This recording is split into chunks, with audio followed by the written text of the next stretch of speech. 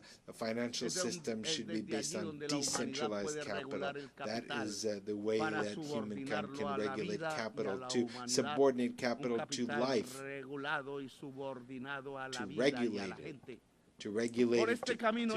That is the path by which the United Nations will move from an alliance of states to an alliance of cultures and peoples. If we overcome the climate crisis and if we unite as humanity, we will manage to make the United Nations an assembly of peoples which seeks to make sure that every individual is free, making sure that every human being achieves their potential, because como inteligencia poderosa, the intelligence of alumbrado human por la beings, ciencia cada vez más profunda, by science, podrá no solo salvar la vida en el planeta, make it sino possible cumplir to la not only misión de save la life, humanidad, but to fulfill the mission of expandiendo la vida en las humanity estrellas. by expanding life Una into the humanidad stars. unida y libre Humanity that puede is mirar united las and free estrellas y alcanzarlas, can look at the stars tal and reach como the los stars, romanos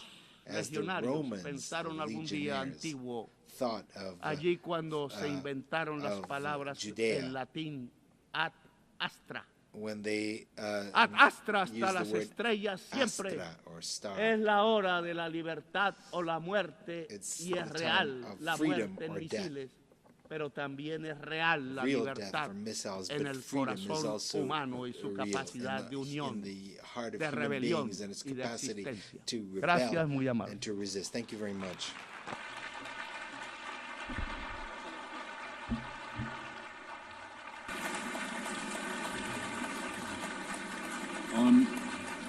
On behalf of the Assembly, I wish to thank the President of the Republic of Colombia.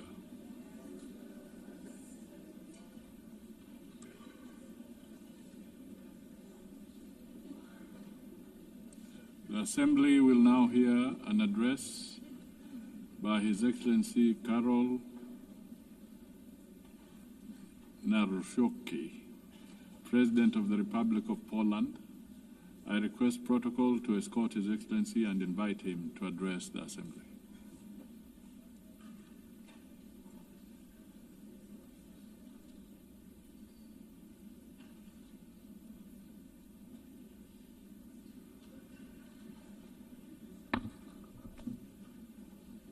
Ladies and gentlemen, Excellencies, I like and appreciate a lot English language, but I love Polish language, which epitomizes more than 1,000 years of Polish heritage, Polish culture and Polish history, so I would like to share with you Polish language. Szanowny Panie Przewodniczący, Ekscelencje, dostojni delegaci, staję w tym miejscu po raz pierwszy jako prezydent Rzeczypospolitej Polskiej. Czuję oczywiście z tego powodu wielką dumę, ale jednocześnie mam świadomość, przed jak poważnymi wyzwaniami stoimy dziś jako narodowa, międzynarodowa wspólnota. Tak w istocie jest, bowiem świat zmienił się całkowicie w ostatnich kilku latach od czasu rosyjskiej inwazji na Ukrainę.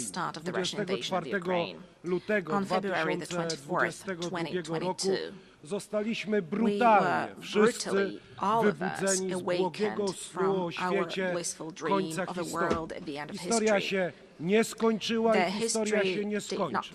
Musimy mieć tego świadomość. Zostaliśmy wybudzeni z błogiego snu, w którym dążymy do powszechnego pokoju, do przestrzegania zasad prawa międzynarodowego. To są chyba słowa, które I believe these are the words which are repeated more frequently in this community. This dream, ladies and gentlemen, does no longer exist, and we often repeat the words which do not reflect reality which surrounds us, both in Central Europe, in Eastern Europe, and in many other regions of the world from which you have come. State borders have ceased to be untouchable, as a matter of fact, and international law, which has so far been considered the compass of the world order, began to be treated more as a suggestion rather than a rule. Let me remind you that shortly after the outbreak of the war and the attack of the Russian Federation on Ukraine, Polish men and women demonstrated incredible solidarity with the fighting Ukrainian nation. We opened our hearts, our borders, we opened up our homes. We provided material, financial, and military assistance, as well as diplomatic one. Today, ladies and gentlemen, 1 million Ukrainian refugees live in Poland. Ladies and gentlemen, the Russian invasion of Ukraine is not only the most serious conflict in Europe since World War II, but it is also a turning point. The existing international order is crumbling before our eyes.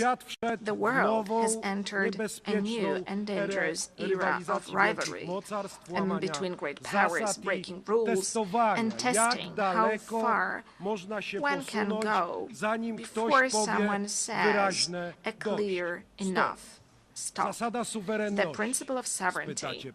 You can ask this question. It is increasingly trampled upon. The prohibition of aggression reduced to a dead letter. Instead of law, an attempt to use naked and brutal force. We are at a turning point in history, a time when the decisions made today will have consequences for decades to come, and all of us need to be aware of this. And all of us are taking responsibility for this. That is why now, as a community of democratic states, or those aspiring to be democratic states, we must view the current situation as a battlefield for principles whose observance may determine the future of our civilization. Ladies and gentlemen, I think this is the last moment to take concrete action. Ladies and gentlemen, Russia's aggression against Ukraine is not just a regional conflict. It is a test of whether the principles on which the UN is based will stand the test of time, or whether they will succumb to the weight of the imperial and colonial ambitions of a state which considers itself above the law and which has repeatedly ignored the resolutions of the assembly, of this assembly, of other assemblies, and to a certain extent all of us take responsibility for that, further repeating the words about peace and security, which have to be spoken out loud, but which should be followed by concrete action. Moscow speaks of the need to address, and I quote, the root causes of the conflict. I share this view, but I believe that the root causes of Russian aggression are primarily ideological. Russia refers to an imperial vision that treats entire nations as a colonial property. It denies them subjectivity on a regular basis, claiming that they are artificial constructs, and it justifies the invasion as a historical correction. And ladies and gentlemen, in Poland, in Central Europe, in Eastern Europe, we know all of that. For at least, we have known it for at least 86 years. It is the same set of notions which appears also in the 21st century during our discussions, plenary sessions, and assemblies. To us in Central Europe and in Eastern Europe, this set of notions is nothing new. Whether we are talking about Poland, the Republic of Poland, in the first half of the 20th century, or whether we are talking about Ukraine today. As a historian, I view the present also through the lens of the past. That is natural.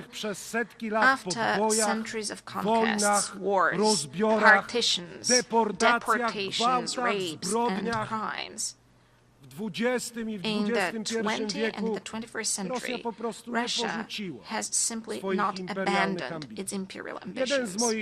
One of my great predecessors, the late President Lech Kaczynski, understood this perfectly well when he spoke in front of the Georgian parliament in 2008. His words, spoken at that time, have stood the test of time. President Lech Kaczynski said, ladies and gentlemen, today Georgia, tomorrow Ukraine, the day after tomorrow the Baltic states, and later, perhaps, it will be time for my country, for Poland. When Russia attacked Georgia, it was not clear to everyone that this was only the beginning of the Kremlin's new imperialism. Unfortunately, the wind of history, which we know and understand so well in Poland, is beginning to blow again. Once again, we are experiencing Russian imperialism also on our soil, in Poland. 2 weeks ago, on the night of September 9th to 10th, the Russian drones attacked the territory of a NATO member state.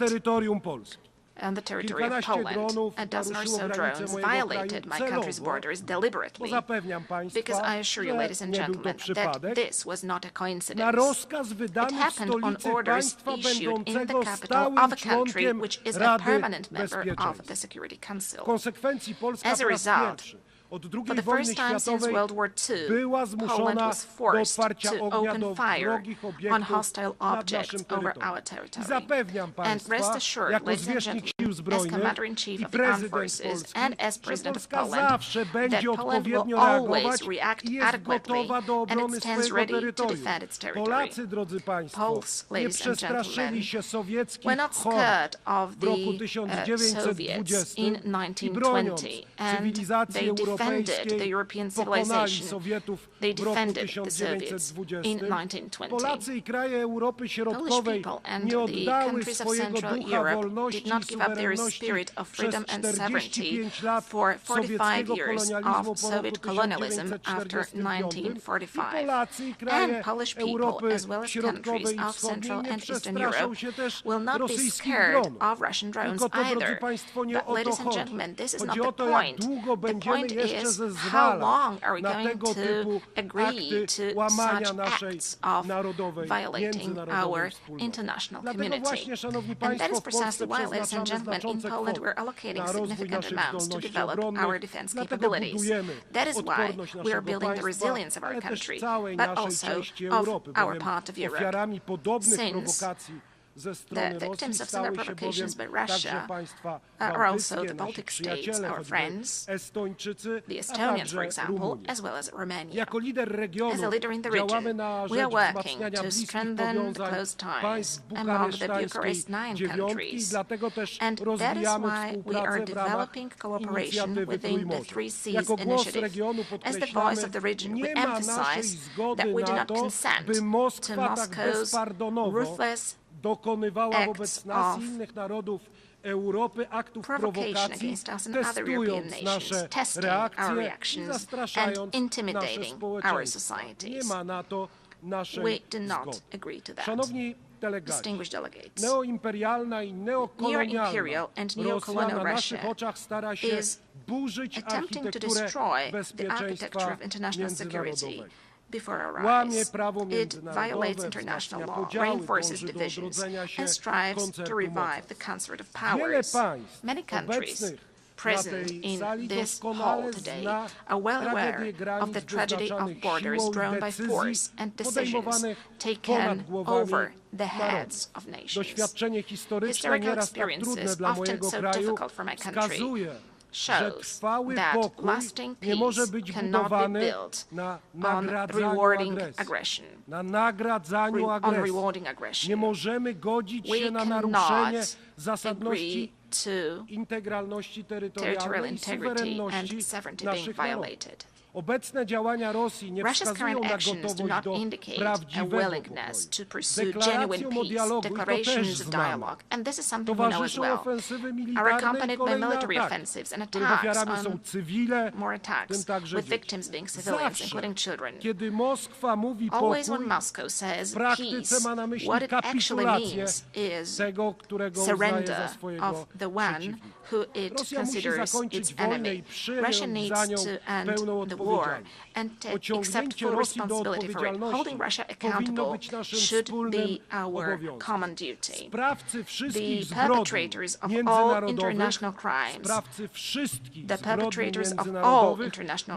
must be tried before competent courts. And I hope this is going to be the case soon, and that we are going to meet in the coming years, also during my presidency, and discuss things which should be obvious for all of us. That is why Poland supports the work of the International Court of Justice and the International Criminal Court, and endorses the idea of establishing a special ad hoc tribunal to try the perpetrators of aggression. For no war can be profitable for the aggressors. Wars cannot pay off to the aggressors, also in terms of economy. States and nations deserve full compensation, also from those who started the Second World War. Because if we want to build a community of states, of democratic states, a common European Union, then we have to agree together that war must not pay off in terms of economy to any aggressor. Ladies and gentlemen, as I mentioned, we are currently facing a whole range of global and local challenges. The eyes of the world, and ours too, are currently looking at the Middle East. Poland, like many other countries in the world, is following with concern the situation in this region, in the Middle East, where, as a result of the brutal attacks by Hamas on October the 7th, 2023, the conflict has escalated. Israel, like any other country, has the right to self-defense. Actions undertaken by Israel, however, must comply with international law, including international humanitarian law. Poland continues to advocate for a two-state solution to the conflict in the Middle East, in such a way as to give both the Palestinians and the Israelis the right to live in peace and security. Poland consistently supports international efforts to improve the situation in the Middle East and calls on the UN to take action. Ladies and gentlemen, Poland has no colonial past, which is why we are a reliable and trustworthy partner for Asian and African countries. What is more, we ourselves, we Poles were victims of colonial policies pursued by superpowers, so we understand perfectly well the instruments used by neo-imperial powers, and we do not consent to them destabilizing certain regions of the world. As President of the Republic of Poland, I will pay particular attention to developing our cooperation with various regions of the world. I'm referring to the African continent. We can all see how the ongoing wars, conflicts, and terrorist attacks undermine the efforts of proud African nations to live and develop in safe and just conditions. The world must stand with all those affected by insecurity and help them restore peace. We do not consent to neo-imperial powers destabilizing, for instance, the Sahel, in order to arbitrarily manage global migration flows or apply migratory pressure, nor do we consent to international criminal groups profiting from human trafficking and slave labor. We also want, and it is obvious as Poland, to develop relations with the countries of Asia and the Pacific. The role of this region in shaping the international order in the 21st century has significantly grown. This dynamic economic development is, however, accompanied by growing geopolitical tensions, which affects stability, prosperity, and security also in other regions of the world. Ladies and gentlemen, as Polish people, we are concerned about the negative impact of global crises. But as President of Poland, I want to say openly here in front of this international community that we are also deeply concerned and we are aware of the mistakes made by our Western partners, friends, and neighbors.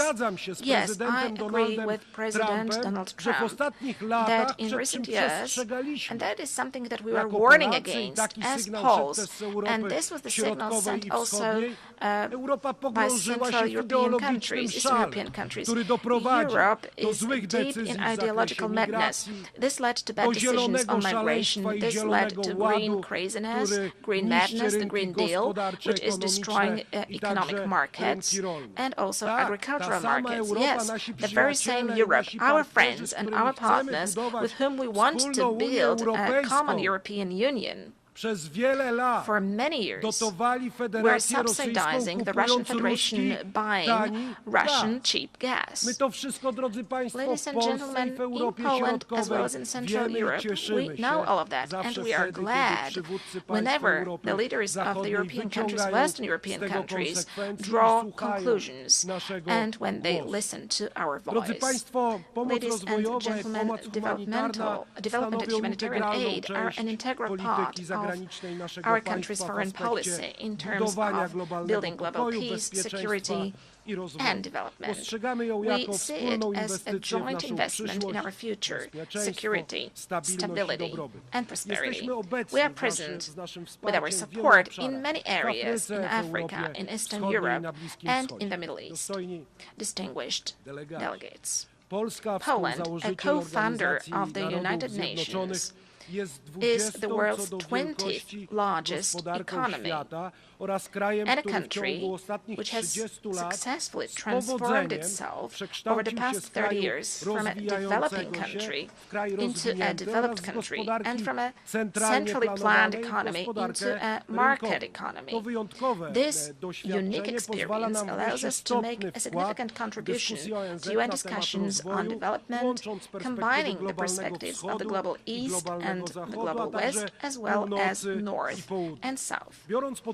Given our potential and experience, we consistently seek to participate in the works of the G20, a format that serves as a bridge in these turbulent times. We also hope that the invitation to cooperate and to participate in the next summit of the group issued by the United States of America, for which I'm grateful to President Donald Trump, will translate into Poland's permanent presence in this community. Ladies and gentlemen, human rights are one of the three main pillars on which the United Nations system is based. We cannot talk about true peace if we do not protect human rights of everyone, of every person without exception. Peace is not only an absence of armed conflicts, it is also justice, equality, and respect for human dignity. Therefore, the protection of human rights must be a priority in any process of building peace and security. We can clearly see dramatic consequences of the Russian aggression, also in terms of human rights and humanitarian issues.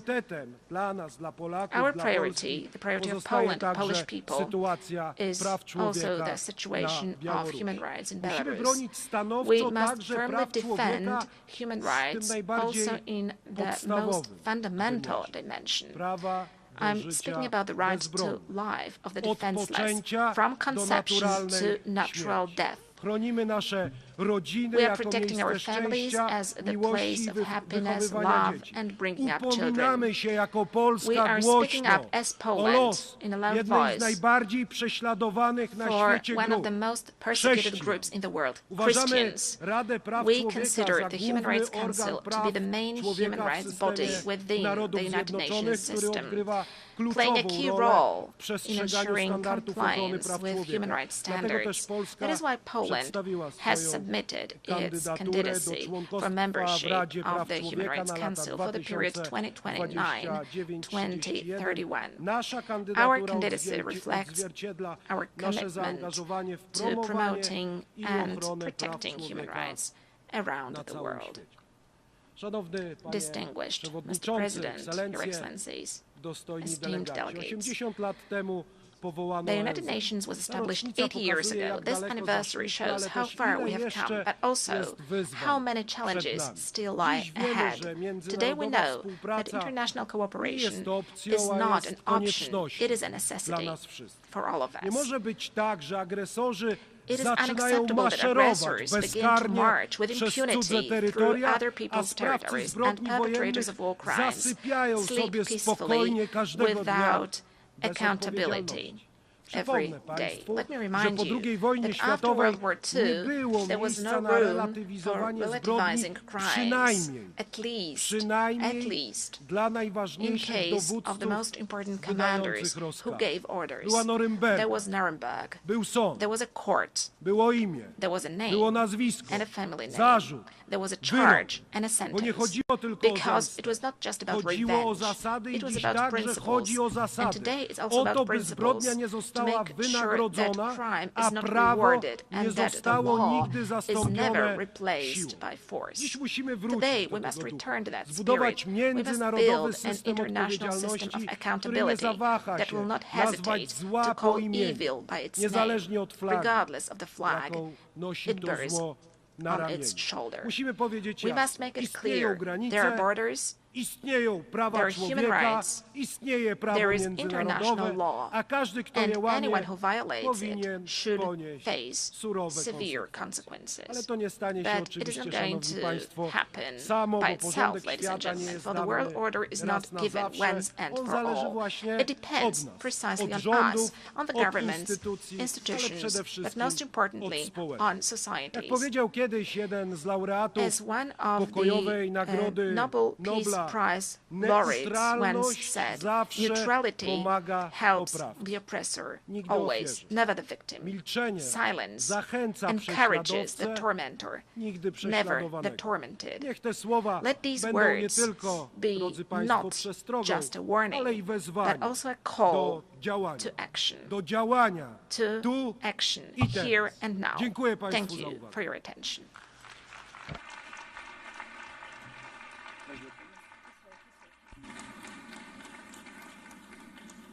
On behalf of the Assembly, I wish to thank the President of the Republic of Poland.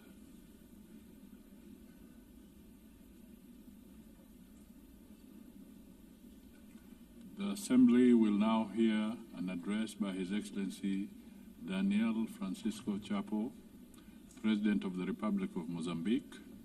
I request protocol to escort His Excellency and invite him to address the Assembly.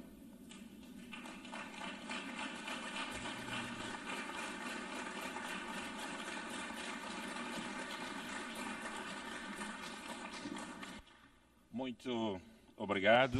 Thank you so much. Your Excellency, Madam President of the 81st session of the United Nations General Assembly, Your Excellency, Secretary General of the United Nations, Your Excellency, Heads of State and the government present here, distinguished head of delegations, ladies and gentlemen, it is for us an honor to address for the first time as the President of the Republic of Mozambique in a very important moment, both for Mozambique and for the Organization of the United Nations. I'm saying this Celebramos 50 anos da nossa independência nacional, 50 anos da nossa admissão como membro do pleno direito das Nações Unidas e os 80 anos desta grande organização. Assim, gostaríamos de saudar e felicitar a Senhora Presidente, Sua Excelência Annalena Baerbock, pela presidência da 80ª sessão, bem como enaltecer o trabalho do Presidente cessante, Sua Excelência Myung, que fez um excelente trabalho. Não poderíamos deixar de render homenagem ao Secretário-Geral das Nações Unidas, o engenheiro António Guterres, pela sua incansável advocacia em defesa do multilateralismo, pela atenção dedicada às prioridades de África e pela visão de lançar a iniciativa UN 80. Hoje, envolvidos 80 anos desde a sua criação, testemunhamos com satisfação to witness the progress that the United Nations has helped to achieve. The independence of the Republic of Mozambique, as well as the many African countries and other continents of this planet. This is just one of the evidence of this legacy of the UN.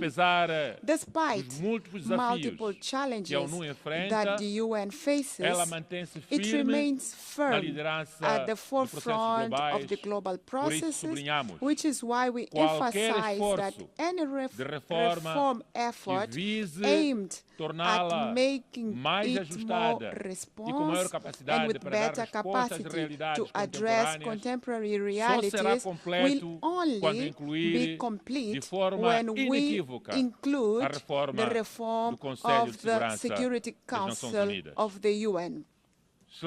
Your Excellencies, the year 2025 has tested the limits of multilateralism with the United Nations at the epicenter. We have witnessed the intensification and escalation of conflicts and growing sense in the whole world, and we also see a growing sense of impunity. The ongoing conflicts in various corners of the world and the crisis remind us that the promise to save the future generations from the scourge of war, written in the letter of 1945 Charter, remains unfulfilled. 8 years of building multilateralism institutions, safeguards and principles that have governed global affairs are now at risk. The result is clear. As guerras multiplicam-se, a crise climática agrava-se, as dívidas aumentam, as tarifas crescem, a desilusão alastra-se e, acima de tudo, regressa o espectro nuclear. A estas ameaças somam-se as consequências econômicas de crises sucessivas no mundo.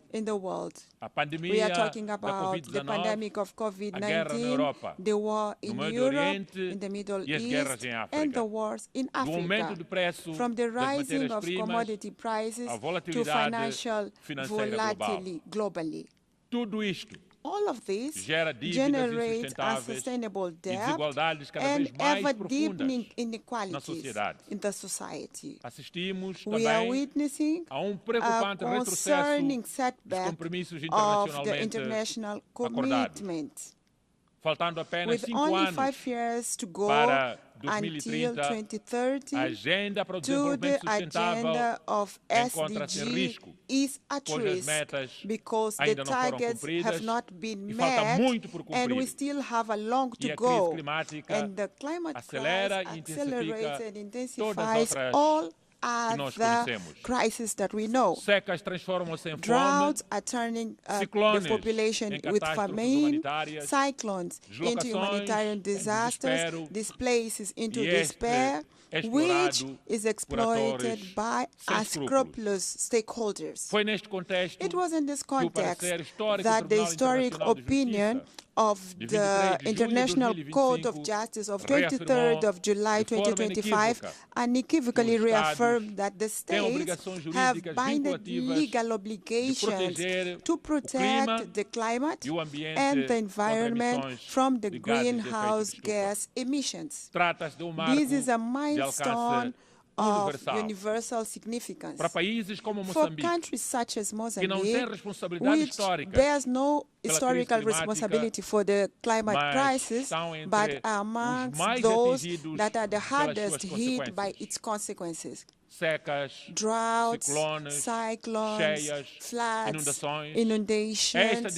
This decision is very important. It's a legal principle for us. It's a call to climate justice, it's a call to global solidarity and immediate actions from the side of all of us. The environmental crisis is compounded